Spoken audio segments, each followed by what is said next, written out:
everybody, welcome back to my channel. My name is April if you're new here, and today we are going to be talking about my favorite dark books. These are basically going to be all the darkest books that I've read, with the exception of one of them. I liked them all. But the one I didn't like, I do want to talk about, and I want to talk about why I didn't like it. I think we'll start with that one first, so let's get right into it. So the first book I want to talk about is one that I recently read called Graves by Caitlin Taylor. Now, I don't read a lot of contemporary dark romance at all, period. Contemporary isn't my jam. But this one I read for a friend's book club. And here's the thing, I DNF'd this book. But it doesn't mean I don't recommend it, because if you like dark, very dark books, I think this is one of the ones that I would recommend, because it is the darkest book for me as a light dark reader. Does that make sense? I'm on the lighter spectrum of most of these dark books, okay? So if you're looking like for hardcore dark books, probably I'm not going to be the one to be getting recommendations from. But this book is about two brothers. They're twins. One is a complete psychopath and the other is a bad guy.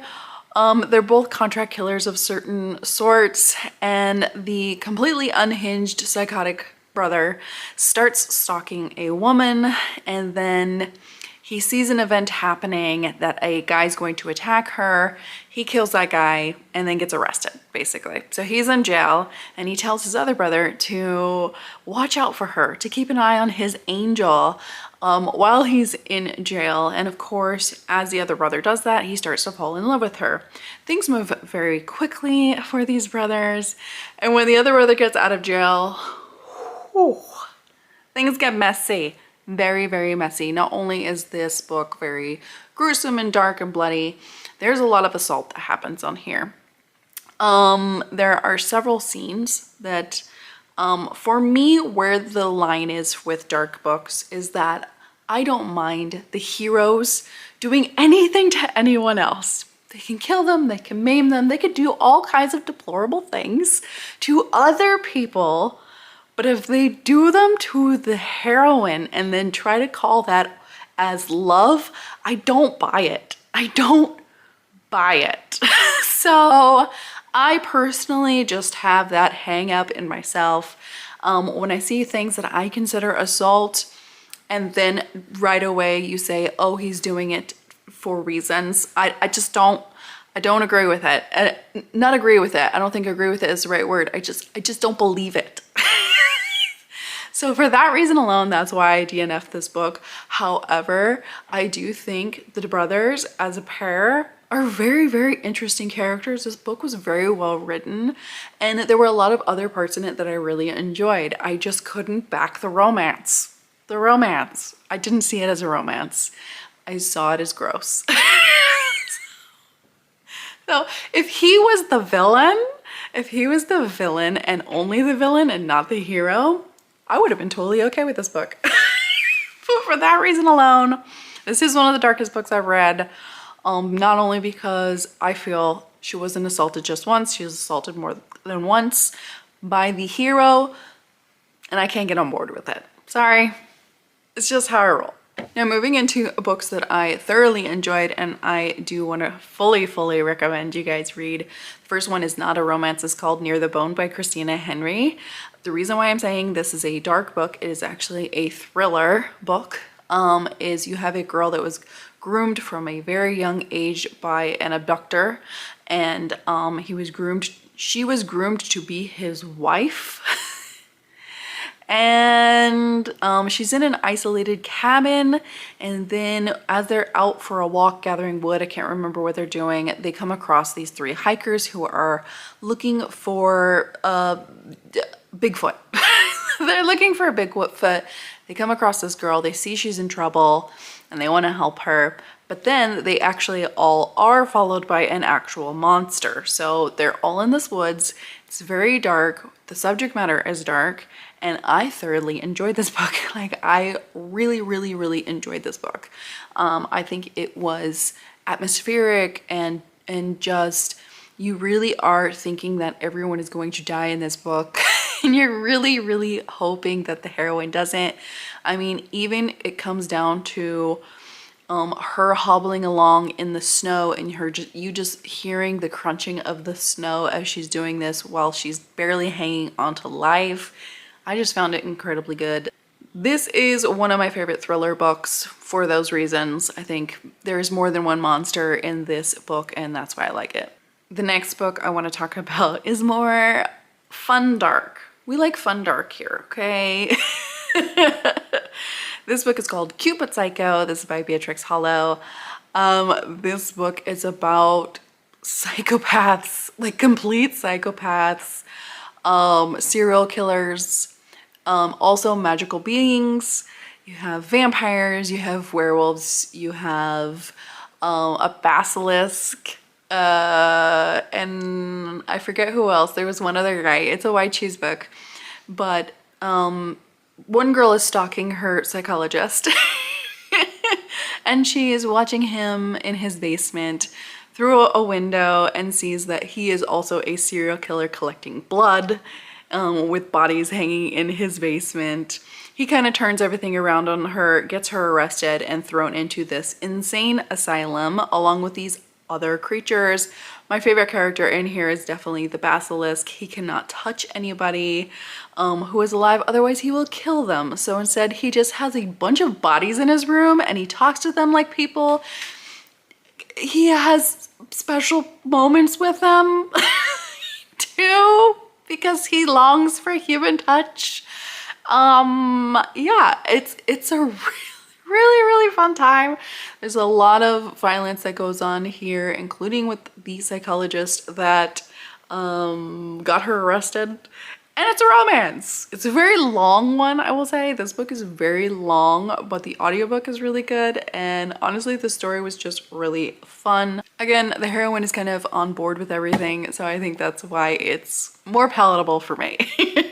Then we have Escape the Island of Eldritch Lust. This is not a romance, it's a choose your own adventure style book, so the length depends on the choices that you make throughout the book. This is a horror, and it has a lot of body horror in it. It has a lot of very gruesome, gross things in it. And for those reasons, that is why it is one of the darker books that I've read. You do have to make some questionable choices to escape this island of monsters and creatures that are all trying to kill you. Some of the more visual things in here is there is like a milk factory with human women in here. There is a flower that will entice you and seduce you and then eat you in a good way until you die. Things like that. There are a lot of things like that.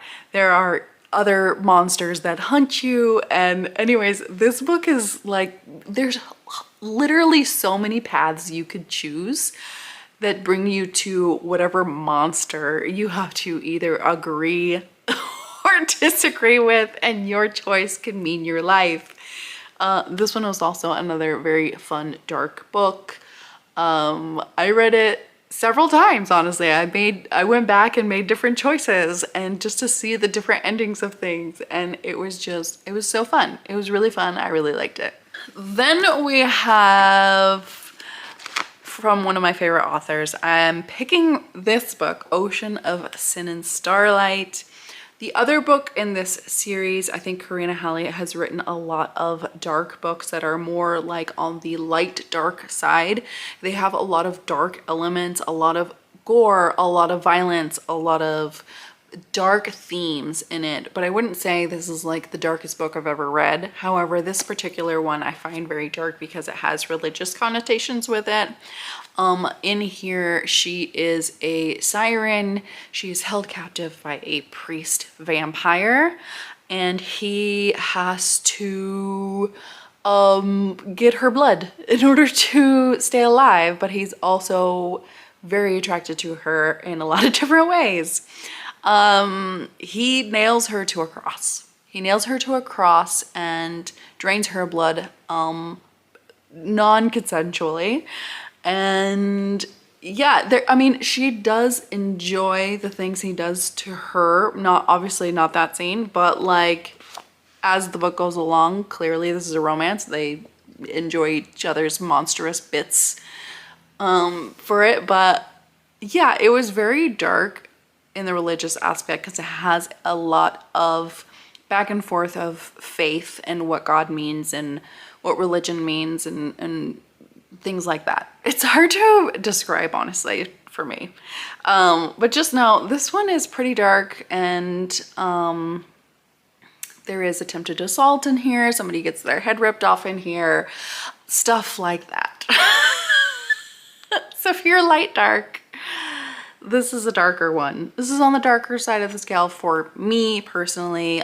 For me, fantasy romance and contemporary romance have very different dark examples. Again, a lot of the dark examples in fantasy romance that I've read are crimes committed against other people, not the heroine, but I know a lot of dark contemporary stuff has a lot of crimes against the heroine made by the hero, which is just not my jam. So again, I really like this book. And my last one, which probably is on a lot of people's like favorites list, and it's also on mine, I'm no exception, Sea of Ruin by Pam Godwin. This one is very dark for fantasy romance. It's probably one of the darkest fantasy romances I've read because it's a captor-captive situation. This has to deal with pirates. They are not nice pirates. None of them are nice pirates. In fact, all of them are bad pirates. Also, you have a captain of a naval vessel who takes our main heroine captive in this, tortures her physically, emotionally, sexually, and they turn it around somehow. And this is also a Why Choose book. So this book to me has similarities and differences between this and Graves, because in this book you also have a hero assaulting the heroine, and however it's handled very differently in this book. In this book, there is immediate remorse. There is immediate conversation that happens. There is immediate like promises made, and things move very differently in this. Whereas in Graves, the hero completely has no remorse. He has no humanity. He's a complete psycho. He believes what he did was right because he loves her and she's it for him. And I just can't get on board with that. So that's why I like, to me, this and Graves has a lot of similarities, even though they're completely separate, different books. But with that one single aspect of the fact that the hero does assault the heroine in this, but it's just handled so differently, and that's what makes this one a winner in my book and the other one not so much a winner. So those are some of the darkest books that I've read that I really enjoy. Hopefully I could explain myself good enough. Sometimes I can't. I just, you know what, sometimes I just enjoy what I enjoy. I don't know, I like some weird stuff. I like a lot of violence, but you know, within reason. Anyways, let me know what the darkest book that you've read is, because I'm very curious about these. I do actually really like dark books and I want to try my hand at more of them. Just, you know, I won't say triggers, but I definitely have my limits, you know what I mean? Anyways, thank you for watching today and I'll see you next time. Bye.